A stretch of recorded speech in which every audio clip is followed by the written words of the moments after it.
Hello, welcome guys, welcome back to the playlist of C programming.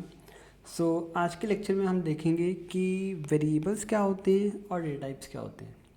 देखो, बहुत easy topic है but बहुत बहुत ज़्यादा इंपॉर्टेंट टॉपिक है। तो सबसे पहले हम देखेंगे कि वेरिएबल्स क्या होते हैं, कैसे बनते हैं और क्यों उसके लिए हमें डेटा टाइप्स की ज़रूरत होती है। तो सबसे पहले हम शुरू करेंगे एक वेरिएबल से। तो देखो, variable with the name suggest कि एक ऐसा टर्म जिसकी वैल्यू चेंज हो रही होती है। तो वेरिएबल को मैं कंसीडर कर सकता हूँ एज अ कंटेनर। तो अगर मैं इन फ्यूचर या अभी कंटेनर बोल रहा हूँ या वेरिएबल बोल रहा हूँ तो दोनों सेम टर्म है। अब देखो, वेरिएबल होता क्या एक्चुअली में।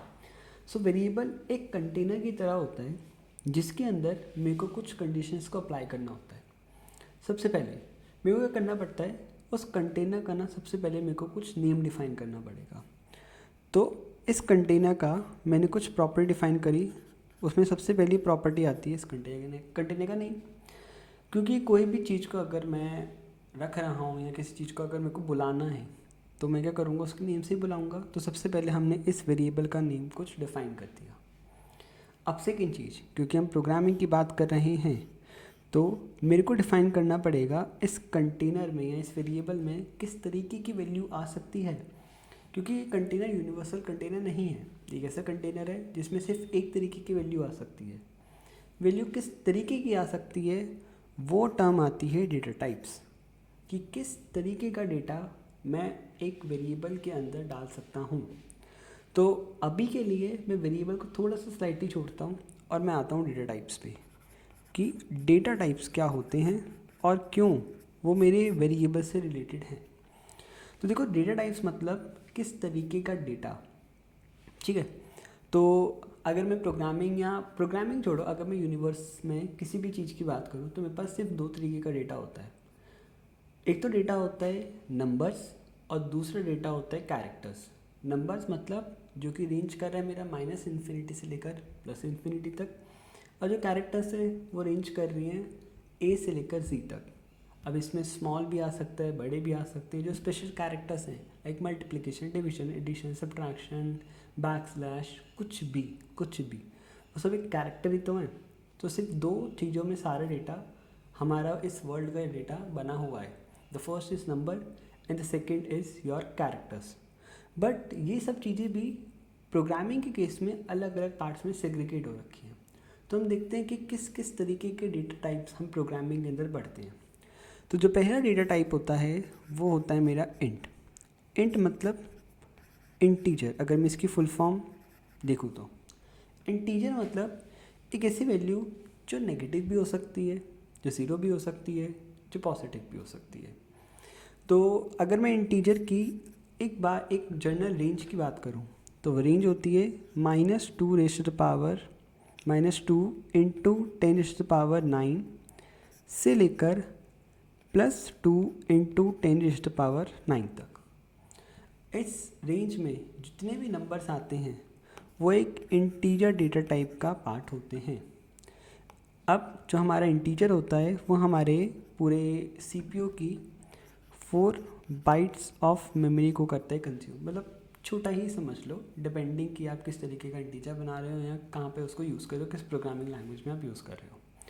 तो पहला जो हमने टर्म देखा that is your numbers. Numbers कौन से, नेगेटिव से लेकर पॉजिटिव नंबर तक, एक होल नंबर। उसमें कोई भी डेसिमल नंबर नहीं होना चाहिए, कोई भी फ्रैक्शनल नंबर नहीं होना चाहिए, एक सिंपल नंबर। अब क्योंकि 10⁻9 is a small range you can say, तो इंटीजर का ही सुपीरियर वर्जन होता है लॉन्ग। लॉन्ग हम लिखते भी लॉन्ग है और एक्चुअली में वो लॉन्ग भी होता है।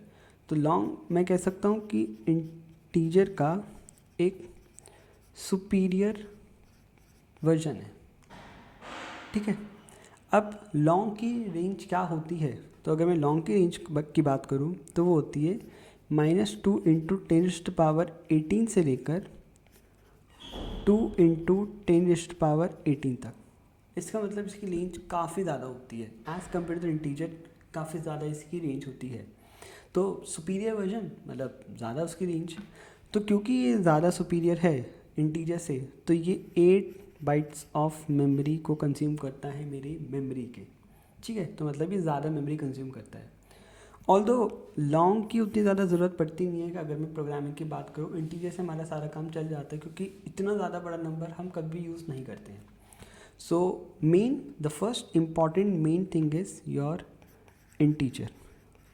सो आई गेस आपको इंटीजर समझ आ गया कि अगर मेरे को एक होल नंबर या एक नंबर चाहिए जो कि डेसिमल ना हो, तो जो कि रेंज करा है माइनस इन्फिनिटी, मतलब माइनस इन्फिनिटी तो नहीं, तो जो रेंज करा है 2 × 10⁹ माइनस 2 × 10⁹ से लेकर प्लस 2 × 10⁹ तक, तो वहाँ पे उस केस में मैं लिख सकता हूँ, कंसिडर कर सकता हूँ कि इंटीजर डेटा टाइप।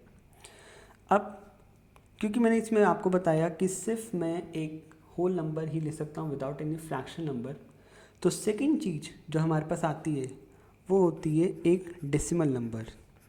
कि यार मेरे पास ज़रूरी थोड़ी ना हमेशा ही मेरे पास एक होल नंबर आए। फॉर एग्जांपल अगर मैं 10/2 कर रहा हूँ तो मेरे को आंसर मिल रहा है 5, बट अगर मैं 10/3 कर रहा हूँ तो मेरे को आंसर मिल रहा है 3.33। तो क्या मैं 0.33 को अवॉइड करूँगा? नहीं, मेरी कैलकुलेशन बहुत ज़्यादा ऊपर नीचे जाएगी। तो उसके लिए मैं डेसिमल वैल्यूज़ को भी कंसिडर करूँगा। एंड डेसिमल वैल्यूज़ के लिए जो हम डेटा टाइप यूज़ करते हैं उसको मैं बोलता हूँ, सबसे पहले आता है फ्लोट। फ्लोट क्या है? एक ऐसा डेटा टाइप है जो कि अपने अंदर डेसिमल वैल्यूज़ को करता है होल्ड। अब डेसिमल वैल्यूज़ कुछ भी हो सकती हैं। फॉर एग्जांपल अगर मैं पाई का एग्जांपल लूँ तो 3.14 जो भी इसमें आगे नंबर होते हैं, तो अभी मैं 0.000 एक्सपेक्ट कर रहा हूँ। तो इसका मतलब क्या हुआ कि जो भी हमारा फ्लोट है वो क्या करेगा, हमारा इंटीजर तो लेगा but up to 6 decimal places तक वो डेसिमल वैल्यूज़ को अपने अंदर होल्ड करेगा। जिससे क्या हुआ कि इस बार मैं डेसिमल वैल्यूज़ को भी कंसिडर कर रहा हूँ। तो अगर मेरे को डेसिमल वैल्यूज़ अपने प्रोग्राम के अंदर ऐड करनी है, फॉर एग्जांपल अगर मेरे को करना है 10/3, इसका आउटपुट आएगा 3.333333। तो ये वाली वैल्यू को मैं रिटर्न करा सकता हूँ फ्लोट के अंदर या स्टोर करा सकता हूँ फ्लोट के अंदर।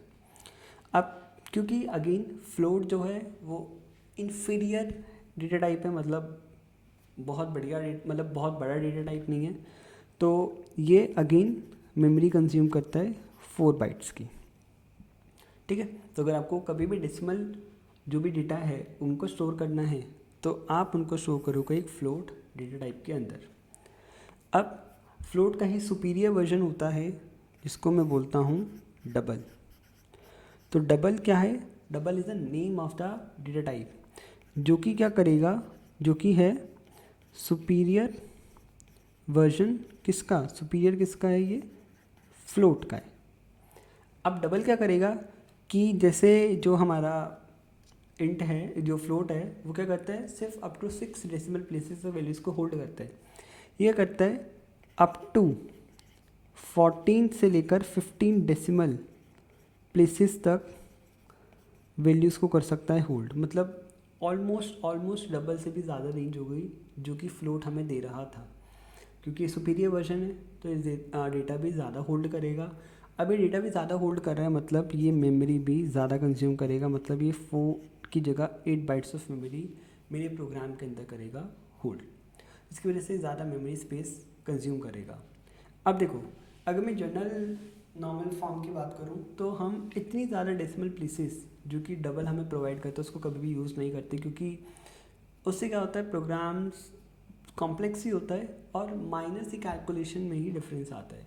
तो अगर मैं साइंटिफिक कैलकुलेशन की बात नहीं कर रहा हूँ, एक नॉर्मल लेमन कैलकुलेशन की बात कर रहा हूँ, तो उसमें हम फ्लोट को बिल्कुल यूज़ कर सकते हैं विदाउट एनी इशू। तो जैसे मैंने इंटीजर में लिखा था that it is important, float में भी लिख रहा हूँ मैं it is important, double is not that much important. उसके बाद हम आते हैं अगले डेटा टाइप पे। अब मैंने आपको बताया था कि मैं 2 तरीके की डेटा को स्टोर कर सकता हूँ, तो नंबर्स को और एक कैरेक्टर्स को। तो नंबर्स मैंने हैंडल कर लिए, एक तो होल नंबर्स जो कि राउंड ऑफ है किसी नंबर का, और दूसरा डेसिमल नंबर जो कि हमने अभी देख लिया है। अब मेरे को सेकेंड टर्म देखनी है दैट इज़ कैरेक्टर्स। सो अगला जो हमारा डेटा टाइप होता है वो होता है कैर। कैर मीन्स कैरेक्टर्स। सो इस यूनिवर्स में जितने भी कैरेक्टर्स होते हैं वो ये कैरेक्टर नाम का डेटा टाइप अपने अंदर होल्ड कर सकता है। इसके अंदर स्मॉल ए से स्मॉल जी तक नंबर आ सकते हैं, कैपिटल ए से कैपिटल जी तक नंबर आ सकते हैं। जितने भी स्पेशल कैरेक्टर्स होते हैं वो सब आ सकते हैं। मतलब यूनिवर्स में नंबर्स को छोड़ के जितने भी कैरेक्टर्स बने हैं वो सब इस कैरेक्टर नाम के डेटा टाइप के अंदर आ सकते हैं। अभी जो कैरेक्टर डेटा टाइप है ये टोटल अपने अंदर 126 कैरेक्टर्स को कर सकता है होल्ड। 126 कैरेक्टर को कर सकता है वो अपने अंदर होल्ड। ठीक है, तो ये हो गया हमारा कैरेक्टर डेटा टाइप। अब ये जो कैरेक्टर डेटा टाइप है ये एक बार में हमेशा याद रखना, character data type can hold only one data at a time. So character या char data type can hold only one data at a time. क्योंकि सिर्फ वन डेटा अपने अंदर होल्ड कर सकता है इसीलिए ये 1 बाइट ऑफ मेमोरी को करता है कंज्यूम। इससे ज़्यादा ये मेमोरी कंज्यूम नहीं करता। तो ये सबसे कम मेमोरी कंज्यूम करता है मेरे among all the data types में। अब क्योंकि हमने इंट का सुपीरियर वर्जन देख लिया लॉन्ग, हमने फ्लोट का सुपीरियर वर्जन देख लिया डबल, अब कैरेक्टर का ही सुपीरियर वर्जन होता है दैट इज़ स्ट्रिंग। अब जो स्ट्रिंग है वो एक्चुअली सी जो प्रोग्रामिंग है वो स्ट्रिंग को सपोर्ट नहीं करता। जैसे C++ या जावा स्ट्रिंग को सपोर्ट करते हैं, सी नहीं करता है। तो अगर मैं स्ट्रिंग की अगर आपको एक नॉर्मल ओवरव्यू दूं तो स्ट्रिंग क्या होता है? स्ट्रिंग है एक सीक्वेंस किसका? Sequence of characters. कि अगर कैरेक्टर्स को मैंने एक सीक्वेंस में अरेंज कर दिया तो वो एट द एंड क्या बन जाते हैं? एक स्ट्रिंग बन जाता है। फॉर एग्जांपल मेरे पास एक सीक्वेंस है, एक कैरेक्टर का सीक्वेंस है लाइक HELLO। अगर मैं इसको character by character break down करूँ तो H अलग है, E अलग है, L अलग है, L अलग है, O अलग है। बट अगर इसको मैंने एक सीक्वेंस में अरेंज कर दिया तो ये टर्म मेरे को एट द एंड बना के देगी क्या? मेरे को बना के देगी एक स्ट्रिंग। क्लियर? तो यही है सारा अबाउट द डेटा टाइप्स, जिसमें जो कैरेक्टर है वो बहुत ही ज़्यादा इम्पॉर्टेंट है, बहुत ज़्यादा इम्पॉर्टेंट है सी प्रोग्रामिंग के बेसिस पे। सो हमने देखा कि डेटा टाइप्स क्या होते हैं, कितने तरीके के डेटा टाइप्स होते हैं। टोटल 6 तरीके के होते हैं: इंट, लॉन्ग, फ्लोट, डबल, कैर, स्ट्रिंग। जिसमें इंपॉर्टेंट कौन सा है? इंटीजर, जो कि नॉर्मल होल नंबर को अपने अंदर होल्ड करता है, नेगेटिव से लेकर पॉजिटिव। फिर उसके बाद आता है हमारा फ्लोट, जो कि डेसिमल प्लेसेस को, डेसिमल नंबर्स को अपने अंदर होल्ड करता है। कितने decimal places? Up to 6 decimal places तक। और फिर आता है कैरेक्टर, जो कि एक सिंगल कैरेक्टर अपने अंदर होल्ड करता है। क्लियर? अब हम वापस आते हैं वेरिएबल के अंदर। तो जब मैं एक वेरिएबल या जब मैं एक कंटेनर बना रहा हूँ तो सबसे पहले मैं कंटेनर का नाम डिफाइन करूँगा। अब सेकंड चीज़ मैं डिफाइन करूँगा कि वो वेरिएबल किस डेटा टाइप की वैल्यू को होल्ड कर रहा है। क्या वो अपने अंदर इंटीजर की वैल्यू को होल्ड कर रहा है, क्या वो अपने अंदर फ्लोट की वैल्यू को होल्ड कर रहा है, या क्या वो अपने अंदर कैरेक्टर को होल्ड कर रहा है, वो मेरे को डिफाइन करना पड़ेगा। और तीसरी चीज़ मेरे को डिफाइन करनी पड़ेगी कुछ डेटा। अब जो डेटा है ये ऑप्शनल है, मेरी मर्ज़ी है कि मैं डेटा उसी टाइम पे डिफ़ाइन कर भी सकता हूँ, मैं डेटा उस टाइम पे डिफ़ाइन नहीं कर सकता। क्लियर? तो हम देखते हैं कि कैसे हम एक वेरिएबल को क्रिएट कर सकते हैं। तो हम देखेंगे syntax for creating a variable. तो वेरिएबल को क्रिएट करने का जो सिंटेक्स है वो सबसे पहले आता है कि हम डिफ़ाइन करते हैं डेटा टाइप, कि किस डेटा टाइप की वैल्यू को वो अपने अंदर होल्ड कर रहा है। फिर एक स्पेस के बाद हम डिफ़ाइन करते हैं वेरिएबल का नेम, कि वो वेरिएबल का नेम क्या है। फिर हम यूज़ करते हैं इक्वल्स टू। अभी इक्वल्स टू नहीं होता, ये असाइनमेंट ऑपरेटर होता है, जो कि क्या करता है, राइट साइड में जो भी डेटा है, मतलब ये वाला जो भी डेटा है वो इस वेरिएबल के अंदर वैल्यू असाइन हो जाएगी। तो ये इक्वल्स टू नहीं होता है, ये होता है असाइनमेंट ऑपरेटर। आगे वाले लेक्चर्स में बताऊंगा कि असाइनमेंट ऑपरेटर क्या होता है, कैसे काम करता है, बट अभी के लिए आप ये समझो कि जो भी राइट में डेटा होगा वो डेटा लेफ्ट वाले वेरिएबल के अंदर होगा असाइन। अब इसका एक रियल लाइफ एग्जांपल बनाते हैं हम।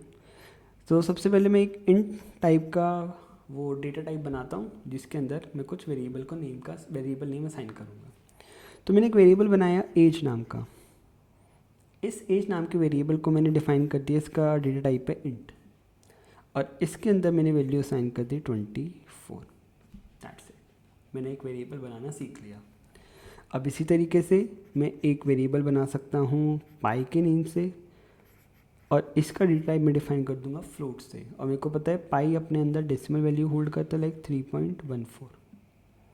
अब इसी तरीके से मैं एक ग्रेड नाम का वेरिएबल बनाऊंगा जो कि अपने अंदर वैल्यू कौन सी होल्ड करेगा, कैरेक्टर वैल्यू होल्ड करेगा, और इसमें मैंने ग्रेड डिफाइन कर दिया लाइक ए। तो एक पर्सन को ए ग्रेड मिला है। तो मैंने आज देखा कि कैसे मैं एक वेरिएबल को डिफाइन कर सकता हूँ with the help of this particular syntax, कैसे वो वैल्यू इनिशियलाइज होती है, एंड इनिशियलाइज होने के लिए डेटा टाइप्स क्या होते हैं, कैसे मैं एक वेरिएबल में किसी पर्टिकुलर डेटा की वैल्यू को होल्ड कर सकता हूँ, कौन कौन से डेटा की वैल्यू को होल्ड कर सकता हूँ, वो सारा मैंने देखा आज डेटा टाइप्स में।